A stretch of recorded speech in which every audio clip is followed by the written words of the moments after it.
నేను నీకు ఒక క్వశ్చన్ అడగాలనుకుంటున్నాను. అడుగు. ఆడవాళ్ళు చేసే పనులేంటి, మగవాళ్ళు చేసే పనులేంటి?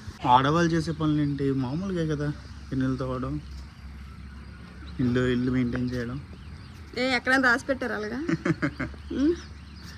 అలాంటిది ఏం లేదు, కానీ ఈ రోజుల్లో ఆడవాళ్ళ పనులు మగవాళ్ళ పనులు అని సపరేట్గా ఏం లేవు.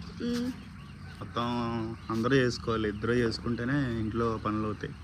ఎందుకంటే లేడీస్ కూడా చాలామంది జాబులకి వెళ్తున్నారు కదా. సో ఇప్పుడు అలాంటివి అయితే లేవు, అందరూ సర్దుకోలు మెయింటైన్ చేసుకోవాలి అన్నీ కూడా. కుదిరితే మగవాళ్ళు కూడా వంట చేయాల్సిన రోజులు ఇవి. కుదిరితే ఏంటి చేయవేంటి, తినవా 3 పూట్ల? అదే చెప్తున్నా, వండాలి అని చెప్తున్నా. మరి నువ్వు ఎందుకు వండట్లేదు?